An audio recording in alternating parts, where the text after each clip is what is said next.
이 10장에 들어가서 70페이지에 그리스도인의 자유와 양심의 자유에 관해서 살펴봅니다. 그리스도께서 신약시대의 신자들을 위하여 값주고 사신 자유란 다음과 같은 것에 있다.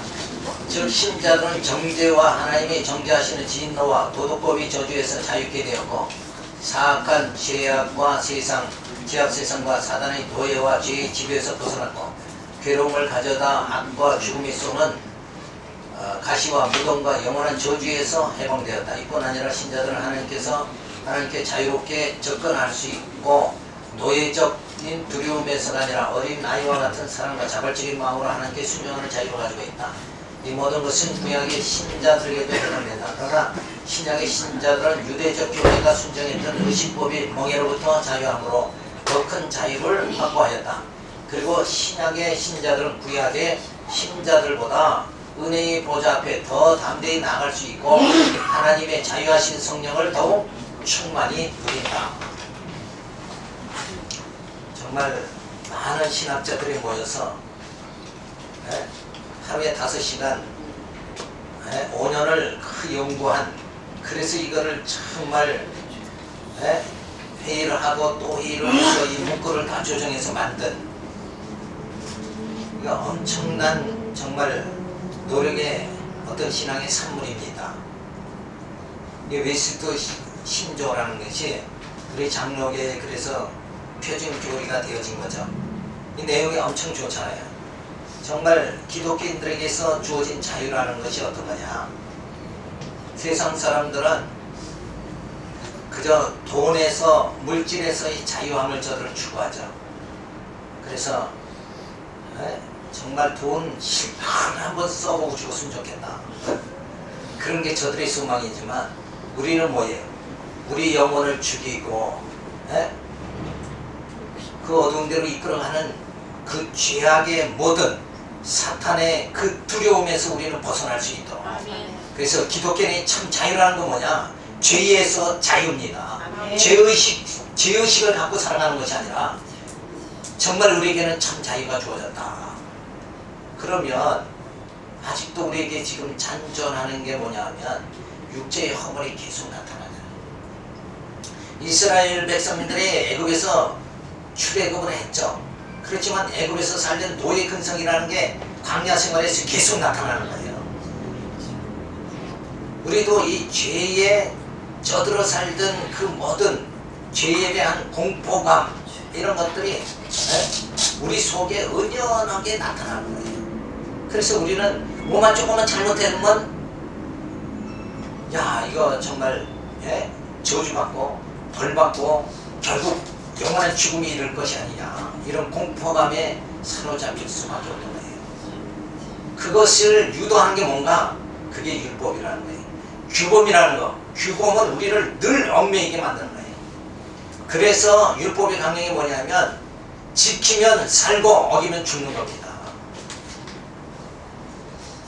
그래서 우리는 율법 하에 들어가면 전부 그 율법대로 내가 착하게 못 살고 선하게 못 살고 하나님 앞에서 내가 기특하게 살지 못함에 대한 그 두려움과 억압 속에서 우리는 살아갈 수밖에 없는 거예요. 근데 그런 우리를 위해서 예수님께서 이 땅에 오셔서 십자가에 죽으신 거예요. 우리가 행위로 이룰 수 없는 그것들을 그 법칙과 규범, 율법에서 우리를 해방시켜 주시기 위해서 우리가 할 수 없는 그것을 예수님께서 제물이 돼서 죽으심으로 인해서 그 모든 율법에서 요구하는 그 죄값을 지불해 주시고, 그래서 우리는 이제 자유인이 되버리고 하는 거예요. 자, 그럼 자유인이다 그러면 또 사람들은 어떤 자유를 생각하느냐? 아담과 같이 하나님과 동등된 그런 자유함을 누리려고 그러면 그건 어리석은 거다. 이 땅의 모든 아담의 후손들이 그 장악되어진 그 죄의 울타리에서 우리를 자유케 하시는 그 자유함에 우리는 만족해야 된다. 그러지 않고 선을 갖다 먹고 하나님과 동등돼 가지고 하나님과 같은 의지를 가지고 하나님과 같은 선하게 판단을 가지고 하나님이 좋아하시는 거 당신이 하시고 난 내가 좋아하는 대로 살겠습니다. 그래서 지금 많은 사람들이 진리를 깨닫지 못하면 계속 선악과를 따먹고 살아가는 거야 지금.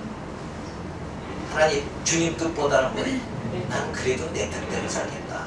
요게 뭐예요? 선악과를 계속 따먹는 생활이다. 주님이 나를 영원한 영생에 이르게 만드시는 영원한 복을 우리들에게 신령한 복을 주셨잖아요. 그랬는데도 불구하고 우리는 이 땅에서의 자유함, 내 멋대로 한번 살겠다. 미운 7살 같이 우리는 살려고 한다는 거예요. 그게 인간의 모습이잖아요. 그런데 하나님께서는 우리로 하여금 영원한 영광이 이르도록 그렇게 만들어주시는, 세상 영광보다, 물질이 주는 영광보다 뭐예요? 그리스도의 영광이 영원하다는 것을 깨닫게 그렇게 만들어주시는, 그것만이 영원한 거예요. 물질로 주어지는 세상 권력과 명예로 주어지는 것은 전부 내 육체와 이 세상과 다 같이 불태워져 없어 사라질 것이다. 그건 영원한 것이 아니다. 그래서 우리는 권력과 명예와 부를 쫓아서 세상 사람들은 그냥 아침부터 분주하게 저렇게 살아가지만 우리는 뭐예요?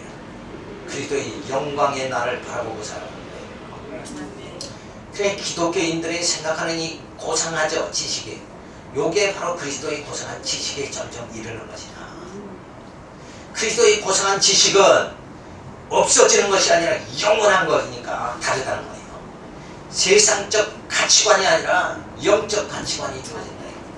그 영원한 것을 주시는 그 하나님의, 우리를 향한, 택한 자를 향한 하나님의 그 사랑, 그 사랑을 우리는 뭐예요? 머금고 살아가야 된다. 그래서 사람은 떡으로만 사는 것이 아니라 하나님의 말씀으로 살아가느니라 하는 고백이 주어져 있는 거예요. 그래서 이 자유를 모든 그 무덤, 이 죄의 모든 그 속박과 자유하면서 우리를 영원한 생명을 주심으로 자유케 해주신다. 이것을 진정한 자유다, 이렇게 말하는 거예요. 이전에서 하나님만이 양심의 주가 되신다. 이 하나님은 자신의 말씀에 비치는 모든 인간의 가르침과 교육들로부터 인간의 양심을 자유케 하셨다. 하나님의 신앙 혹은 예배에 관하여 하나님 말씀에 위배되는 그 무엇으로부터 양심을 자유케 하셨다. 따라서 인간이 낙조해낸 가르침들을 믿거나 인간의 계율을 순종하는 것은 진정한 양심의 자유를 배반하는 것이요, 교회가 요구하는 맹목적 신앙과 교회에 대한 절대적 맹종은 기독교인들의 양심의 자유와 이성을 파괴하는 것이다. 이런 대목은 강력하게 말하잖아요. 우리가 죽음에 매이면은 우리 영혼은 뭐예요? 뭐라고 그랬어요? 파괴되는 것이다. 그런데 오늘날도 심각하게 율법신앙을 계속 강조한다면 이거 해야 됩니다, 해야 된다 해서 하는 것이 아니라 뭐예요? 우리는 어떻게 돼요? 성령이 나로 하여금 하도록 해 주시는 거예요. 우리는 내가 능동으로 살아가는 것이 아니라 뭐예요? 어디까지나 피동으로 살아가야 된다. 기동의 존재로 살아가야 되는데 한시 인간은 능동의 존재로 살아가려고, 우리는 객체로 살아가야 되는데 인간은 다 뭐예요? 자기가 주체가 돼서 살아가려고. 그래서 주체 측에 반대하는 경우가 많잖아요. 주체 측이 누구예요? 대통령이죠. 대통령 맨날 욕하고 살아가는 사람들. 대통령이 이명박이가 정치를 못해서 내가 오늘 이렇게 고생한다 이러고 막 세상, 그리고 자기 스스로의 능력을 생각 안 하고 그 열심히 좀 공부를 하든가 좀 기술을 열심히 해보든가 그러진 않고 무식한 사람이 맨날 밥상에 앉아가지고는 이명박이가 주체측만 비난하고 살아가는 거예요. 그래서 높은 사람 비난하는 거, 이게 인간의 속성이란 말이에요.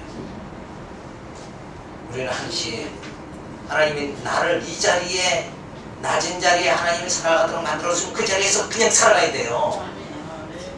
사장이 되지 못하게 하고 종업으로 살게 되면 그 종업원 상태에서 살아가야 된다. 그걸 사도바울은 철저하게 가르쳐줘. 있는 처소에서, 있는 장소에서 그 가운데서도 믿음으로 승리하는 것, 그게 아름다운 거랍니다. 할 수 없는 그 환경에서 이기는 거예요. 그게 멋진 거 아니에요. 아니 부자로 태어났으면 부자로 살아가는 게 뭐가 어려워요. 그죠? 돈을 그냥 실컷 쓸 데가 없어서 못 쓰는 거예요. 하고 싶은 대로 다 하고 사는데 그렇게 못 살 사람이 누가 있느냐. 할 수 없을 때 귀한 것, 귀한 그 삶을 살아간다는 것, 그게 가장 귀한 거 아니냐. 그래서 성경에도 하나님께서 내게 이렇게 그러실지라도 내가 예수를 믿겠습니다. 이런 신앙이 되게 됩니다. 자, 그래서 3절에 들어가면 기독교인은 이들이 자유로 구실 삼아 죄를 범하라 욕정을 품는 기독교인 이로써 기독교인의 자유의 목적을 파괴하는 것이다. 기독교인의 자유의 목적은 우리 기독교인들이 우리의 모든 원수들의 손에서 해방되는 우리의 전생을 통하여 하나님 존전에서 거룩과 의로서 두려움없이 주님을 섬기는 것이다. 자, 그래서 기독교인들이 누리는 자유를 구실 삼아 죄를 범하거나 요게 이제 이단들이 전부 빠지는 거예요. 자, 우리가 예수를 믿었으니까 영 거룩해졌다. 우리는 반드시 구원받는다. 그러니까 육체는 뭐예요? 아무렇게나 막 살아가도 된다. 이렇게 살아가는 게 이단들이 곁길로 빠지는 거예요. 근데 하나님께서 어때요? 우리의 몸은 거룩하다고 그랬잖아요. 우리 영도 거룩하고 우리 육체도 거룩한 거예요. 그러니까 이 육체를 음란으로 빠지게 하면 안 된단 말이에요. 그렇잖아요. 영만 귀하다고 육체를 아무렇게나 살아가면 되느냐 이거예요. 그게 아닌 거예요. 그래서 정말 영육간에 우리가 강건하고 하나님께 영광 돌릴 수 있는, 그래서 지금은 우리 영에 육체에 지금 머물고 있죠. 이걸 귀하게 생각해야 돼요. 그래서 늘 노년대 운동 부지런히 하시고 건강해서 주의를 더 열심히 하고 그 주를 위해서 살아가야 된다. 주를 위해서. 건강도 주를 위해서 내가 유지해야 되겠다. 이렇게 생각해야 되지. 건강하게 오래 살겠다. 그렇게 하면 또 병들어요. 그렇게 한다고 계획대로 되는 거 아니잖아요. 그러니까 만사를 정말 이런 자유를 부실 삼아서 또 변질되면 안 됩니다. 그러니까 영도 거룩하고 우리의 육도 거룩하게 그렇게 살아가야 돼요. 그게 연단이잖아요. 자고. 그래서 육신의 소욕을 점점 물리치고 영적 소욕으로 우리가 살아갈 수 있는 이런, 하나님께서 우리를 그 육체적인 모든 것을 하나의 도구로 하나님의 부활의 몸, 신령한 몸을 이루기 위한 지금 이 모든 것이 하나의 방편으로 하나님이 사용하시는 거예요. 내 육체라는 것은 내 영을 하나님께서 영원히 영생에 이르게 하는데, 그렇게 하시는 내 영을 하나님께서 내 육체, 이 세상을 통해서 뭐예요? 나를 훈련시키고 연단시키는 거예요. 그러니까 내 육체는 내 영을 교육시키는 하나의 과제다. 과제물이다. 이렇게 생각해요. 그래서 이 과제물에 또 목숨 걸고 살아가지 말아야 된다. 네? 이 과제물의 육체를 위해서 권력과 부와 모든 걸 취하려고 살아가지 말고, 이거는 내 영을 신령한 몸을 이루기 위한 하나의 과제로 주신 거다. 그래서 장막집이라고 그랬잖아요. 장막집. 이 장막집이 무너지면 우리는 하늘로 오는 처소를 덧입고 정말 그리스도의 영광의 나라에 들어가게 되어지는 거예요. 그것을 하나님은 지금 우리로 하여금 이루어 나가시는 거잖아요.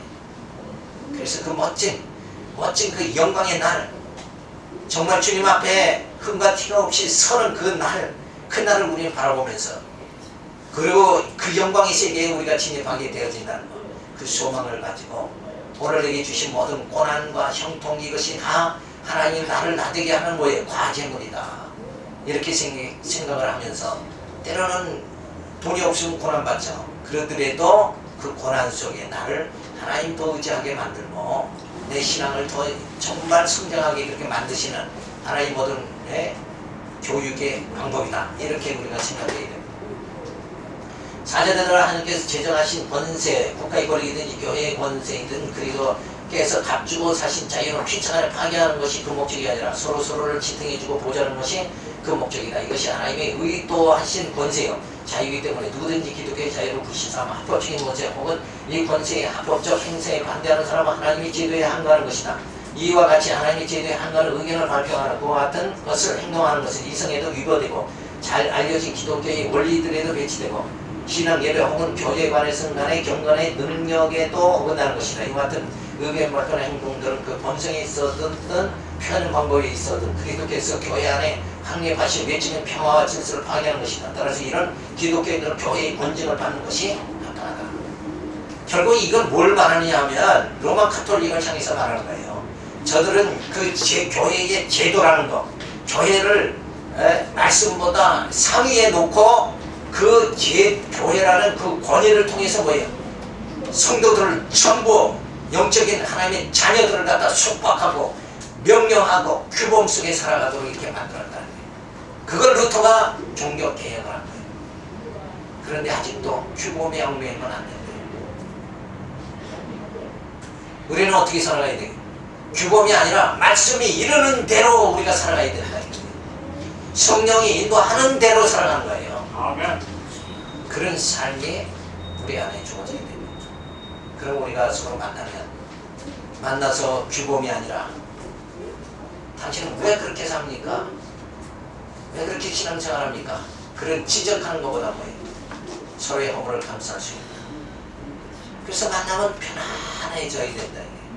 근데 높은 사람 만나면 두렵잖아요. 이런 관계.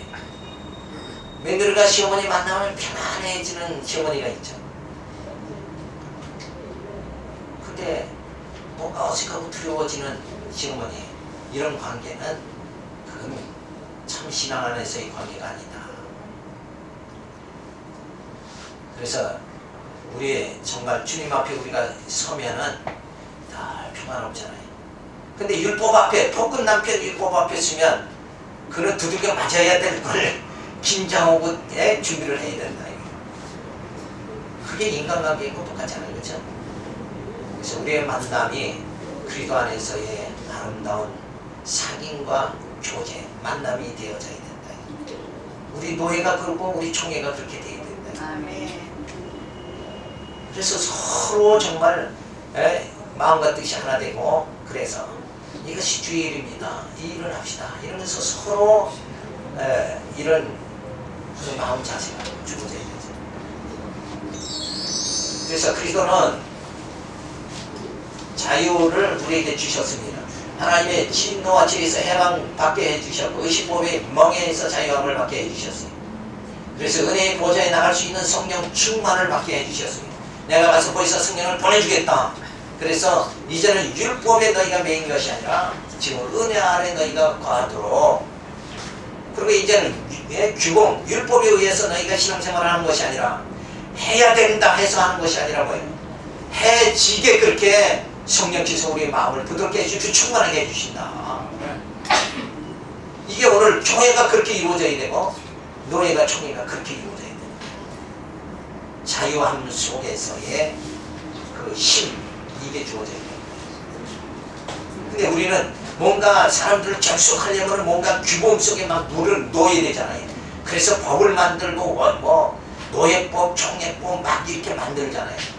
그래서 이게 원칙입니다. 그래서 회의에 가면 법입니다. 이런 사람들이 엄청 많아요. 그래서 막 서로가 뭐 좀 하나 하려고 그러면 법이다. 법에 매여가지고 하여튼 뭐 아무도 못하는 거예요. 법보다는 뭐예요? 우리에게는 하나님의 사랑이 먼저죠.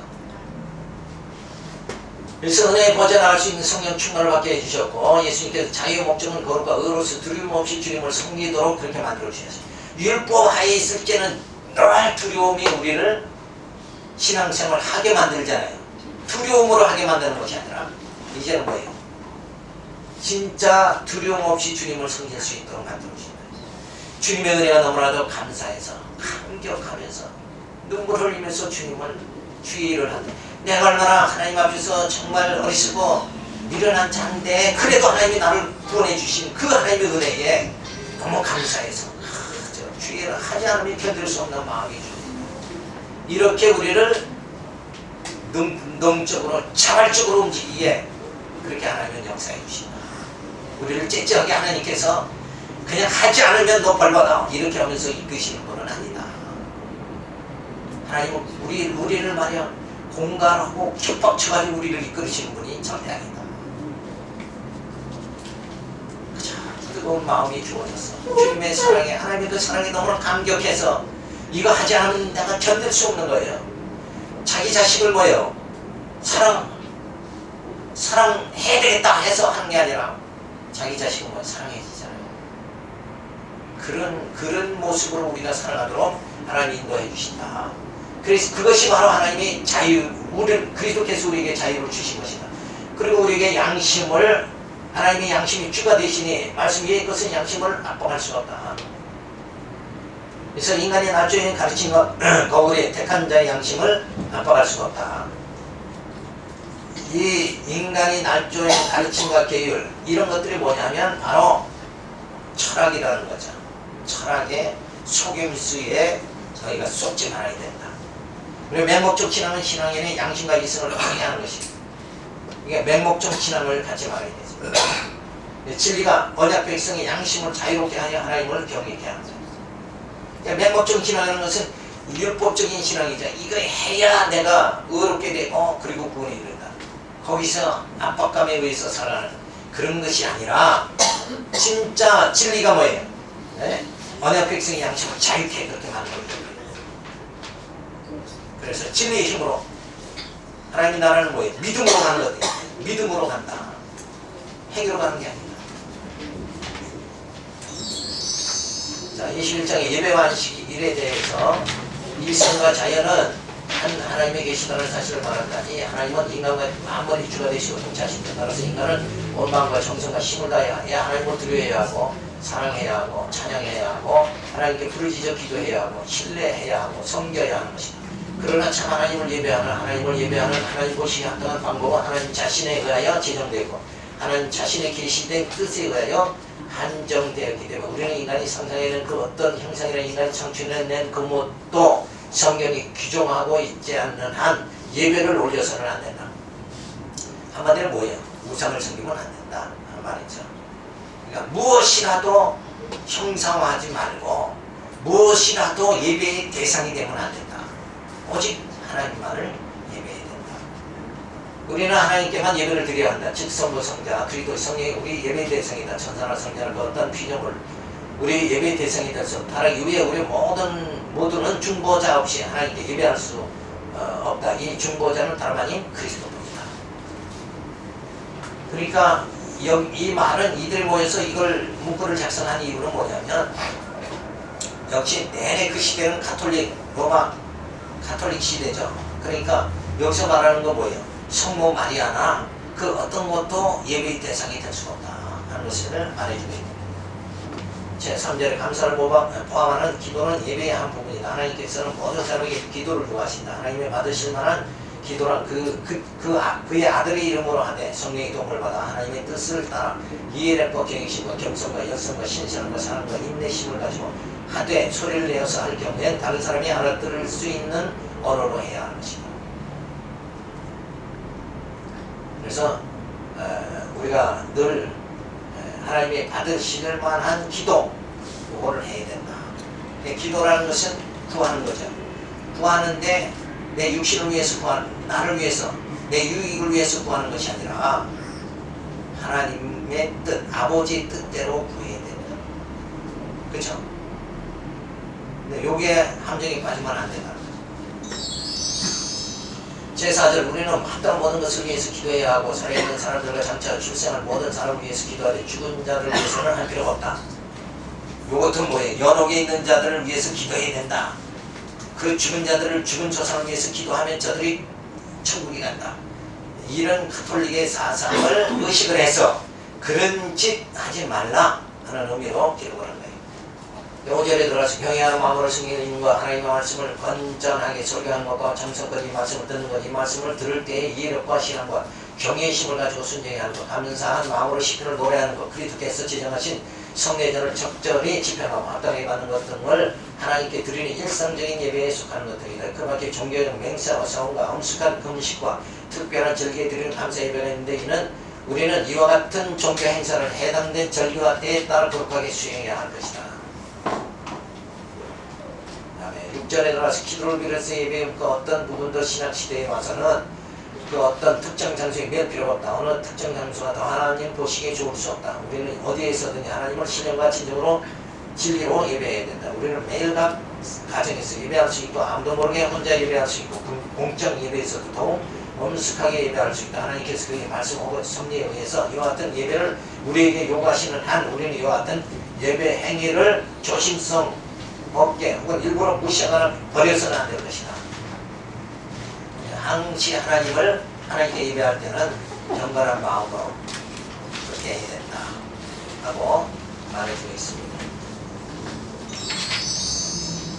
자, 7절에 들어가서 일반적으로 시간의 일부분을 구별하여 하나님을 예배하는 것이 자연의 법칙이다. 그러므로 하나님께서는 7일 중 하루를 특별히 한시간을 정하 하나님을 위하여 거룩하게 지키도록 그의 말씀 안에서 적극적이고 도덕적이고 한국의 병에 의하여 모든 시대의 사람을 구속하신다. 이 한시간은 창세 때부터 그리스도의 부활 전까지 일주일 중 마지막 날이었으나 그리스도의 부활 후 얘는 일주일 중 첫날로 변경되었다. 성경이 이 날을 주의 날이라 부르는 바 이 날은 세상 끝날까지 기독교적 안식일로 남아있을 것이다. 근데 사도 바울은 너희가 절기나 날짜에 매이지 말라 이런 말도 했죠. 그러니까 항시 우리는 영으로 예배 드리는 거니까 꼭 날짜에 확실하게 뭐 이렇게 늘 지배받을 필요는 없어요. 그러나 우리가 인간의 속성이라는 것이 늘 분주하니까 육신의 일이 분주하니까 정한 날 바로 주님이 부활하신 날을 우리가 주일로 해서 모이기를 힘쓰고 그리고 모여서 뭐예요? 아버지의 뜻을 이뤄나가는 거예요. 복음을 땅끝까지 전하는 일에 우리가 매진해야 된다. 그런 차원에서 우리가 생각을 하는데 8절에 들어가서 우리는 이 주의 날을 주님을 위해서 거룩히 지켜야 한다. 우리는 이 날의 마음의 준비를 바탕에 하면서 성생활의 모든 일들을 미리 정리하고 하루 종일토록 우리들 자신의 일과 말과 생각과 세상적 돈벌이나 오락이나 내서 떠나 거룩한 안식을 지킬 뿐 아니라 모든 시간을 공적으로 사적으로 예배하는 데 쓰며 부득이한 의무성이나 자비를 베푸는 일에 사용해야 할 것이다. 이런 얘기를 쭉 보면 결국 이 행위적인 면이 너무 많이 드러난다. 그러니까 우리가 하나님 앞에 예배할 수 있는 그 준비, 우리 심령이 그럴 준비가 되어 있잖아. 그러니까 나를 복종하면서 자기 부정하면서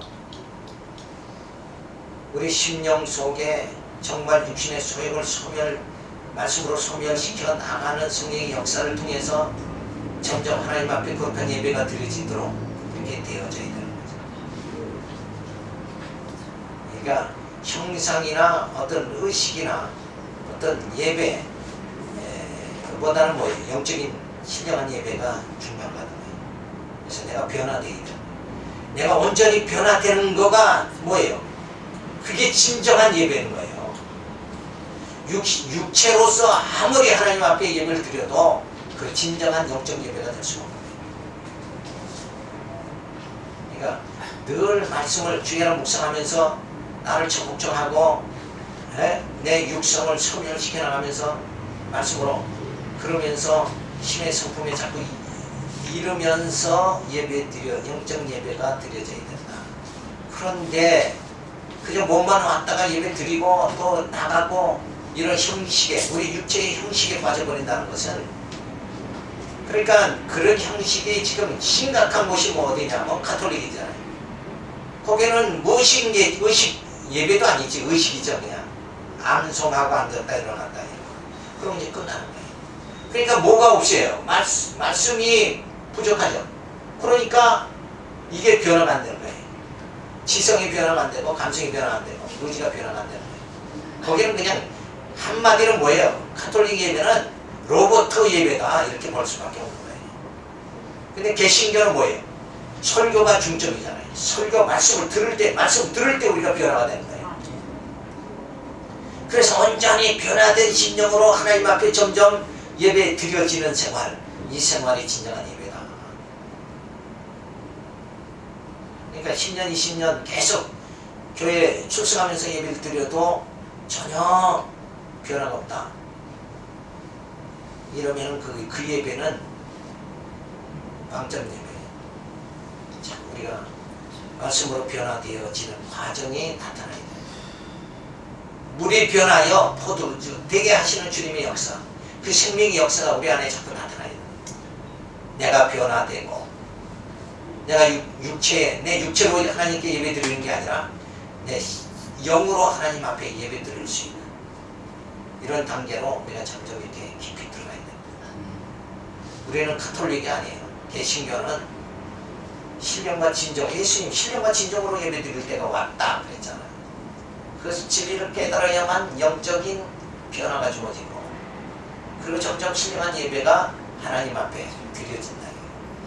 그러니까 제일 중요한 게 뭐예요? 말씀을 자꾸 깨달아야 된다. 나라는 게 하나님 앞에서 얼마나 무능하고 어리석은 존재인가, 요걸 점점 깨달아갈수록, 하나님 앞에서 내 정체성을 점점 깨달아갈수록 하나님을 더 의지하게 되고, 우리가 영적으로 하나님께 예배드릴 수 있는 그런 모습으로 바뀌어집니다.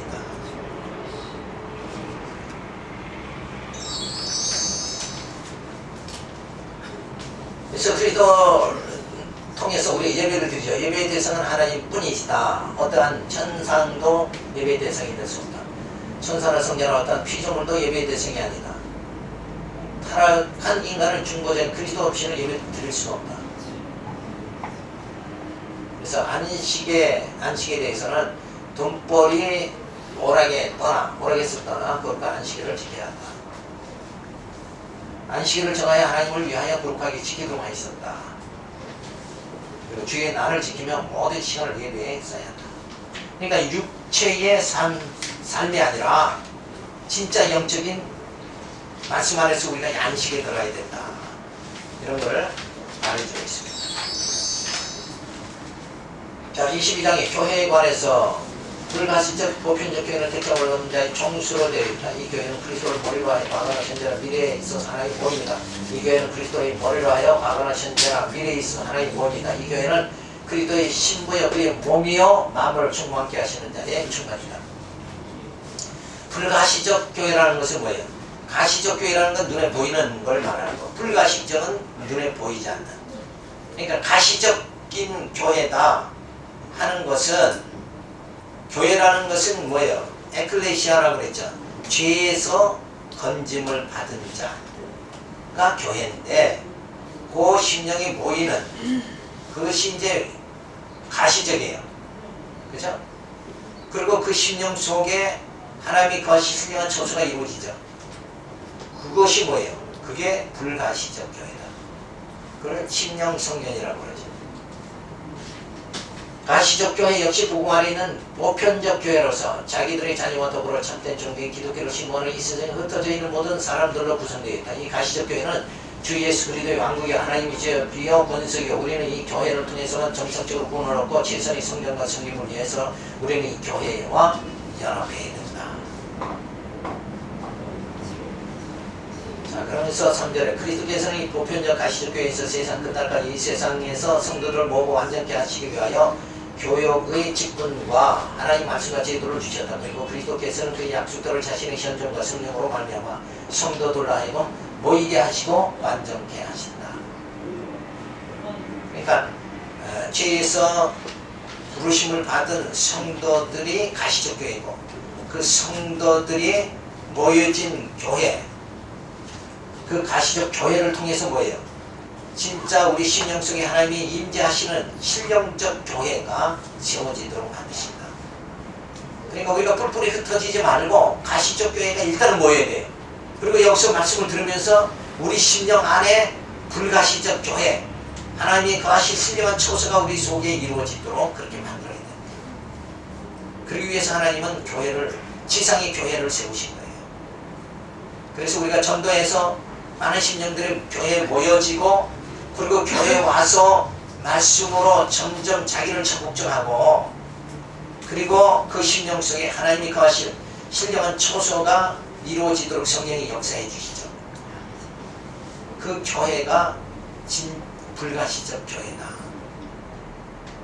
그 불가시적 교회가 세워지지 않았는데 모이는 사람만 많으면 거기에는 늘 다툼과 시기와 질투가 일어난다.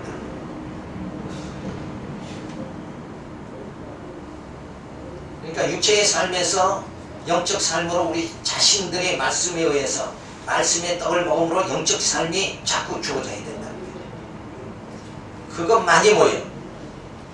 내 육체에서 나를 떠나게 하는 거예요.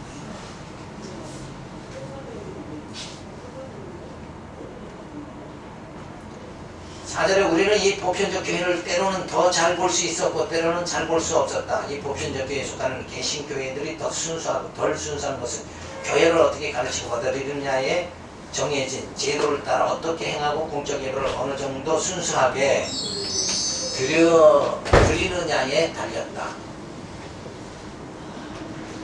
자, 그럼 그것은 어떻게?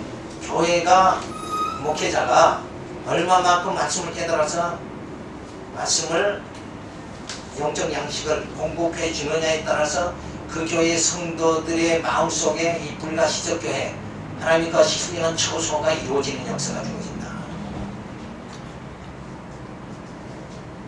근데 자꾸 말씀을 가르쳐도 육성이 자꾸 일어나도록 하는 교회가 되면 안 된다는 거예요. 모든 육체가 하나님 앞에 다 무릎을 꿇게 만들고 그 속에서 진짜 하나님이 택하신 그 심령이 하나님의 은혜 가운데 성령의 불을 받아서 점점 변화되어지는 관계가 나타나야 된다. 그것이 바로 목회입니다. 변화시키는 게 목회인 거예요. 여전히 물질 중심하다가 교회 와서도 또 물질 중심하고, 그게 아니라 이제는 떡으로 사는 것이 아니라 하나님의 말씀으로 사느니라. 말씀의 양식 먹고 살아갈 수 있는 자로 전부 변화시켜버리는 게 교회다. 그러니까 권력이나 명예나 부를 소망하며 살던 육체의 삶에서 이제는 하나님의 약속을 부여잡고 살아갈 수 있는 그 약속의 소망, 그걸 부여잡고 살아갈 수 있는 심령이 되어지도록 그렇게 우리가 말씀의 사역을 우리가 해야 된다 하는 거죠. 굉장히 어렵죠. 잘 받아들이시고 이해를 하세요. 그저 목회라는 게 그냥 대충 하는 게 아니라 진짜 내가 예수를 믿고 내가 그리스도의 몸으로 변화, 한 몸을 이루어지는 것 같이 우리 교회가 하는 일이 뭐예요? 정말 세상으로 향하던 자들을 다 불러 모아가지고 변화시키는 거란 말이에요. 근데 여전히 내가 한다. 교회 와서도 내가 이렇게 내가 무엇을 하여 영생을 얻으리까? 이렇게 나오면 안 돼요. 내가 할 수 있는 일은 뭐야? 아무것도 없이 다 모든 것이 주님의 은혜로다. 나를 예수 믿게 하신 것도 주님의 은혜요. 정말 하나님의 자녀로 지금 하나님께서 양육해 주시는 것도 진짜 가치 있는 것이 무엇인가? 보이는 것이 아니라 보이지 않는 그 영원한 하나님의 세계다. 그리스도의 영광의 나를 바라보면서 오늘의 고난을 이길 수 있는 힘이 막 주어지도록, 그래서 크리스찬 힘으로 살아갈 수 있는 이런 자로 전부 변화가 될 수 있도록 하는 것이 우리에게 주신 사명이다. 세상 소망이라면 그냥 말씀 전하지 말고 빨리 돈 벌어다, 그냥 어떤 목회자들은 그러잖아요. 돈 벌어다가 그냥 성도들의 그 물질적인 어려움을 다 해결해 주겠다. 그래서 그냥 사업을 그냥 왕창 벌리는 거예요, 목사가. 근데 사업이 안 돼가지고 육신의 것도 해결 못 해주고 영적 것도 해결 못 해주고. 나 그런 건 실제 봤어요, 실제. 그러니까 목사는 육신을 해결해 주는 게 아니라 영적인 걸 해결해 주면 저들이 영적으로 건강하면 자기들의 육체 문제를 스스로 해결하는 거예요. 건강 주셨으면 열심히 일하는 거죠. 정신이 해가닥하면 제대로 가서 일도 못해. 그러면 수입이 없으면 맨날 가난하게 사는 거예요. 그런데 영적으로 강한 자가 되어지면 능히 세상 것도 다 이겨나간단 말이에요. 그러니까 우선은 영적인 거고 그 다음에 육체를 해결하는 거예요. 근데 뭐 육체 해결해가지고 잘 예수 믿게 하겠다. 그래서 사업하다가 사업이 안 되더라고요. 6절에 들어가 주 예수 그리스도만이 교회의 유일한 머리시다. 따라서 누가 자신이 그리스도의 되리자 교회의 머리라고 주장한다는 것은 비성경적 사실상 성경적 본연을 가질 수 없고 주 예수 그리스도를 욕되게 하는 것이다. 항시 우리는 낮아진 자세로 일해야 된다. 그래서 누가 누구를 주인 역할을 하는 거예요. 교회에서 늘 내가 주인이다 생각하면 안 된다. 오직 주인은 예수님 뿐이다. 그러면 늘 평화로운 교회가 되어져요. 자, 불가시적 교회는 그리스도의 몸, 지체를 말합니다. 신령한 몸, 부활의 몸을 말하고 그리고 양육, 무장, 투쟁, 승리하게 만듭니다. 그래서 하나님을 경외하고 섬기게 만들죠. 근데 가시적 교회는 그리스도의 왕국, 권속들을 말하는 거예요. 이거 육체적인 거죠. 구원하신 섭리를 성취하십니다. 그래서 양육 성화의 과정이 육신적인 육신의 소욕을 적복정하는 그리고 성령의 소욕으로 살아가는 이 과정을 이 가시적 교회 우리 육을 통해서 이루어 나가도록 만든단 말이에요. 그리고 궁극적으로 뭐예요? 신령한 몸, 부활의 몸을 이루게 만드시는 거예요. 그러니까 가시적 교회는 불가시적 교회를 위해서 일종은 존재하는 거다. 이렇게 생각해야 되죠. 그래서 세속화 되지 말고 순수성을 지켜야 되는 거예요. 이거 아무것도 아니다 이렇게 생각하면 안 돼요. 그래서 가시적 교회는 불가시적 교회를 위하여 존속하는 것이며 양육, 무장, 투쟁, 승리하게 하시는 교육의 현장으로서의 가치가 주어진다. 이 육체적인 것은 전부 오늘 우리 육체의 삶은 뭐예요? 영을 훈련시키는 신령한 몸을 이뤄나가는 교육의 현장으로 하나님이 사용하십니다.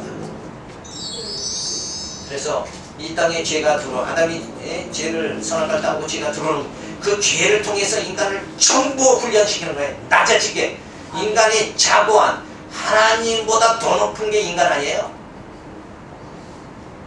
하나님 뜻보다는 뭐예요? 내 뜻이 먼저인 줄 알고 살아가는 게 인간의 사악성이라고 해요. 그런데 그걸 낮추는 방법은 오직 이 죄밖에는 없다는 거예요.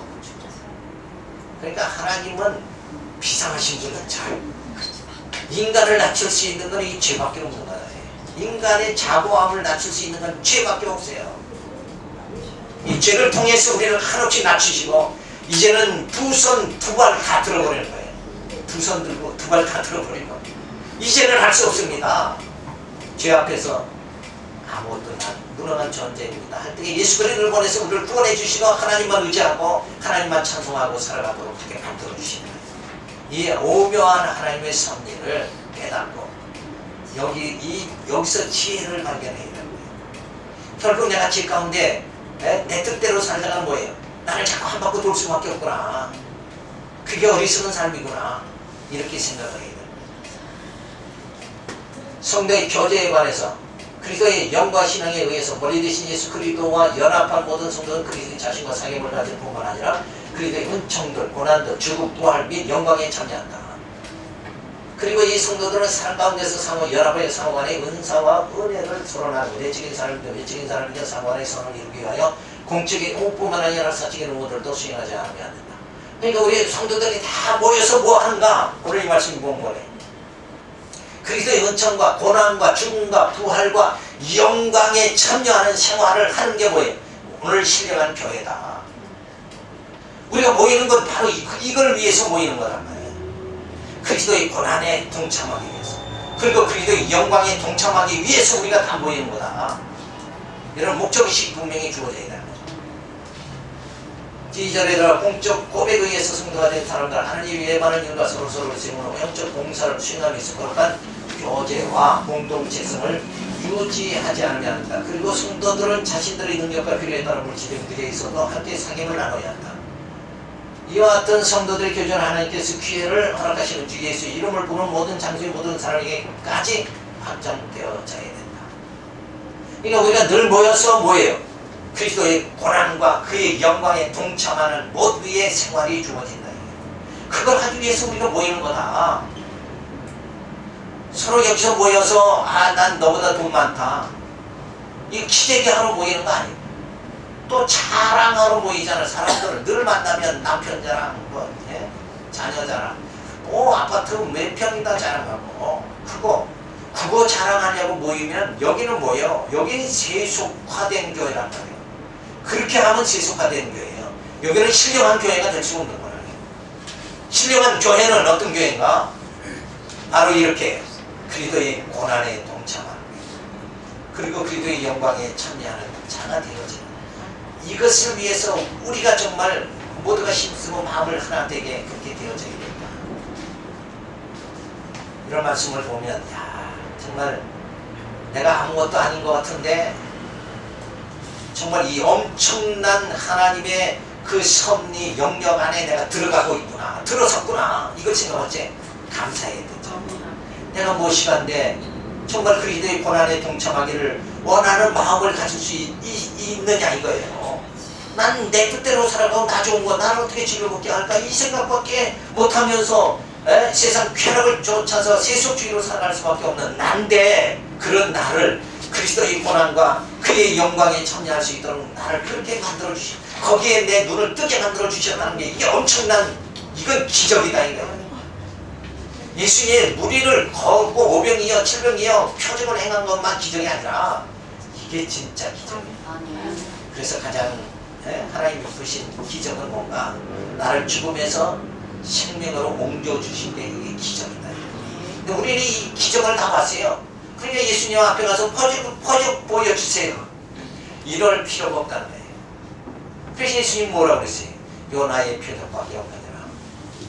우리는 다 죽어야 되는 인생인데 요나가 그 뱃속에서 죽음을 맛보고 그를 그 죽음에서 벗어나게 해주신 하나님의 그 사랑, 그것을 우리는 맛보면서 살아가는 거예요. 그래서 하도 바로 뭐예요? 내가 매일 죽는다.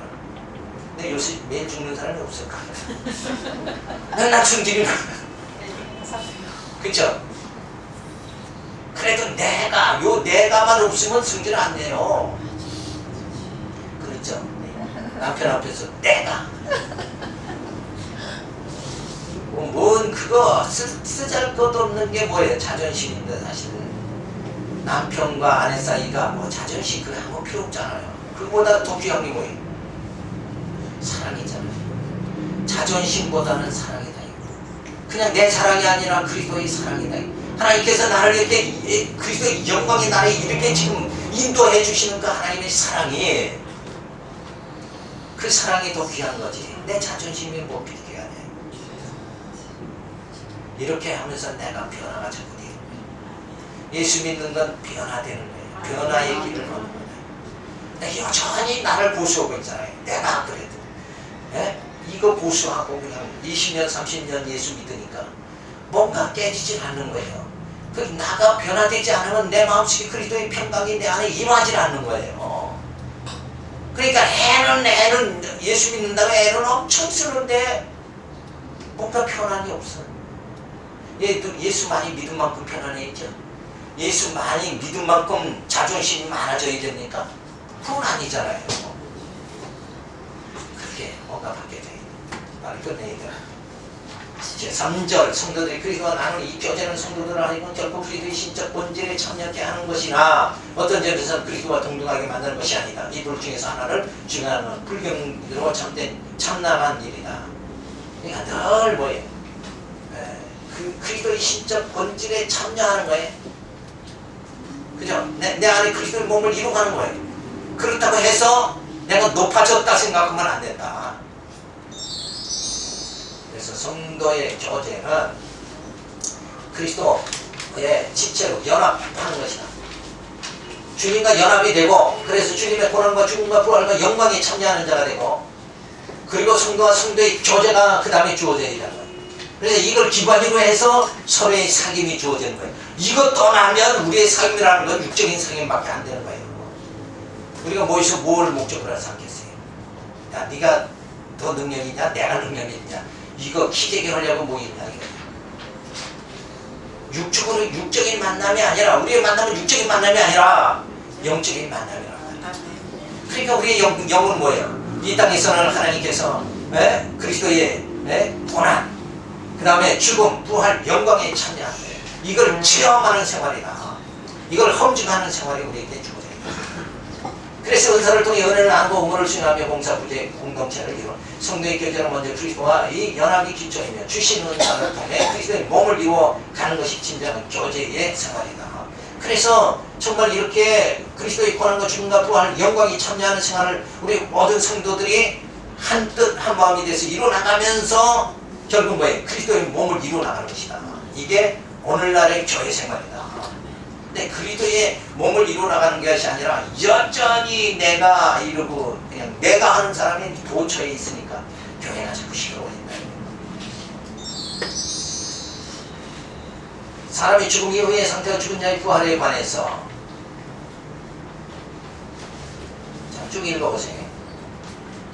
마지막 날까지 살아남은 사람들은 죽지 않고 변화될 것이다. 모든 죽은 자들은 죽기 전에 육체로 부활할 것이다. 이 부활한 육체는 질적으로 부활하지 않은 그 몸과 전혀 다르지만 영혼과 다시 결합하여 영원히 살 것이다.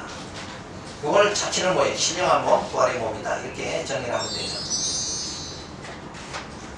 그래서 미수함자 최후의 심판에 관해서 하나님은 최후의 심판을 정하시고 아버지 하나님께로부터 모든 권능과 심판의 정권을 빗덕받으시 예수 그리스도에 의하여 이 세상을 의로 심판하신다.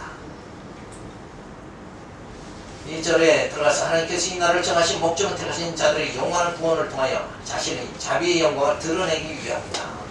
그래서 모든 마지막의 심판은 뭐예요? 하나님의 영광을 드러내는 거예요. 그때 하나님의 영광이 드러날 때 우리도 뭐예요? 그 하나님의 영광에 다 이르게 되어진다는 거죠. 그래서 세상을 보고 그날에는 뭐예요? 지그시 우리도 웃을 날이 반드시 주어진다. 그때의 미소가 우리가 정말 반드시 주어진다.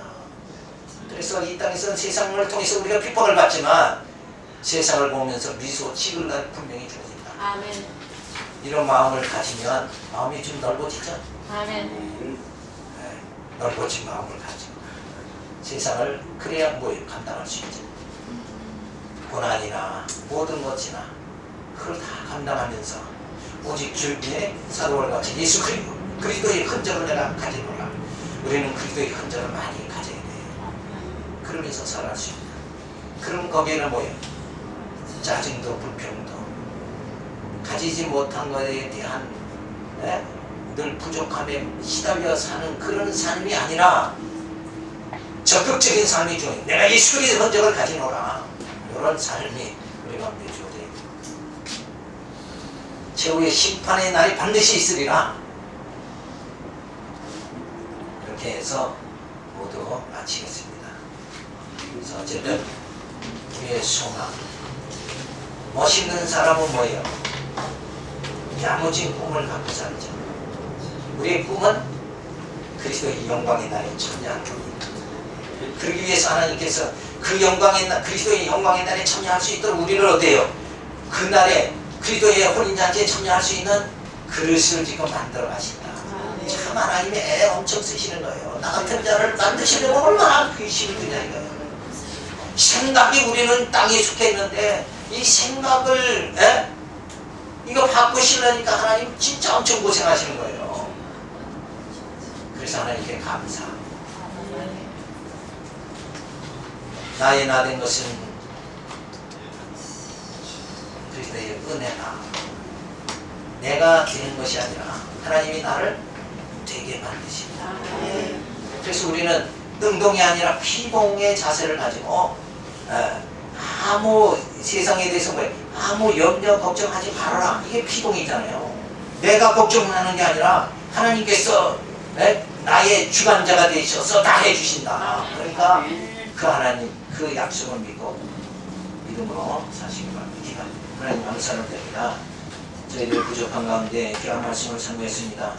이 웨스트민스터 신조 한 학기 동안 살펴봤습니다. 이 신앙들을 다시 되새김질하면서 우리 믿음의 선진들이 어떠한 신앙을 가지려고 몸부림쳤던가 이 신조를 통해서 다시 한번 저희들이 살펴봤습니다. 이 바른 신조를 통해서 우리의 신앙을 가다듬고 주신 사명 감당할 수 있도록 저희들 더 영적으로 성숙하게 이끌어 주시옵소서. 미사부 예수님 이름으로 기도드렸습니다. 저녁 정례 수고하셨습니다. 목사님 수고하셨습니다.